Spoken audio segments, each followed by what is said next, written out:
Politics is like a game of cards. You don't pick the cards, you play the hand you're dealt. After using up their dictator on day one card and the lock 'em up card, Democrats are down with only two cards left to play: Joe Biden and Kamala Harris. And around the Democrat poker table, the question is, what's the next play? The obvious answer was Joe Biden. He won them the first poker game. Why not go for a repeat? Problem is, everybody sees the play coming. And the Biden card, no guarantee. He's lagging with debate prep, skipping out on G7 dinners, and now his son's convictions hanging over his head. Sources inside of the White House tell the New York Times Biden's grown more resigned and worried than ever about what the future might hold for his son. And the media is starting to question the play. The people close to him say that this is the thing that, more than anything else, he wakes up, if he's briefed by aides on Gaza, the next immediate thing is about his son, or he is constantly in contact with his son. They speak at least once a day. So this is something that is going to add more weight to the president's mindset. I think it's a very heavy burden. And by staying in politics, by being as exposed as they are in some ways, it has put pressures on Hunter Biden. And I do think that weighs on the president. Like any poker game, it's all about the odds. A prediction model gives Biden a 1 in 3 chance of winning. And after Biden's approval rating just hit an all-time low, even the Democrat numbers guru, Nate Silver, is saying Joe needs to drop out, or else it's a long shot. Most Americans think if Biden's reelected, he'll die in office. And now the question is, do you take the risk or do you make a swap? I think a lot of voters have trepidation about whether or not Joe Biden will make it through a second term. And so they tune out these other things. Is this because they have issues about his vice president? I think it's also because they have issues about Kamala Harris coming into the Oval Office. Absolutely. Whether that's racism, whether it's because of her track record at not being great on public policy. Do you think there should be a brokered convention? Get someone new in? I don't think. Look, a brokered convention right now would require Joe Biden to willingly release his delegates. But do you think he should? I think we should watch for the first debate. But what good does a Kamala candidacy do? She's less popular than Biden. And no one thinks she can beat Trump. But she's still here because no one's told her no. Or maybe she just won't listen to it.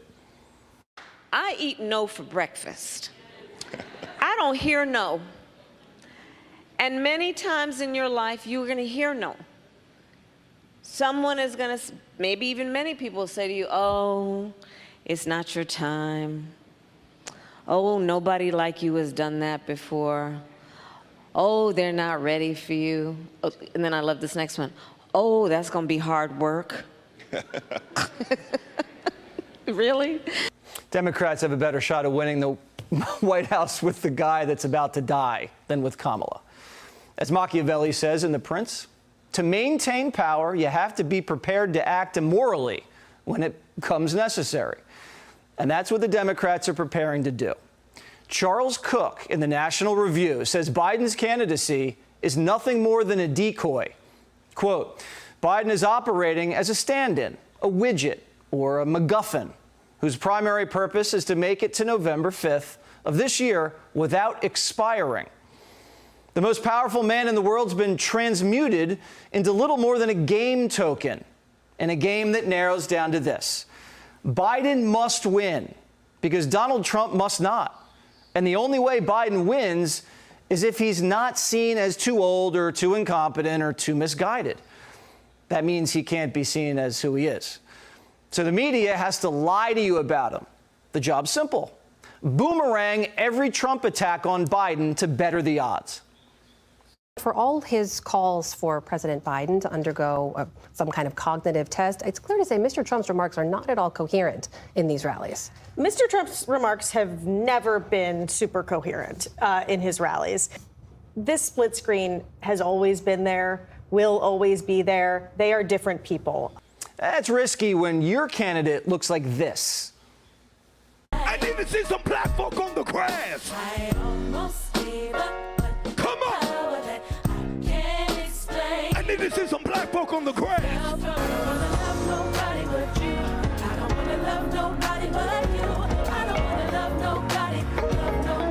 can believe it, banning books about black experiences. Okay. She knows so long as she was 9. So plan B, change the subject.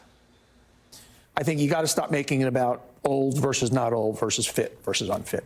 And the ad is very, very simple. You keep putting on the graphic fit, and you show Biden giving, at the State of the Union, this one, unfit. You show Trump, fit, unfit. And each one of Trump's is actually very funny. And you go, it's all fun and games until it comes to nuclear weapons. We can't have unfit.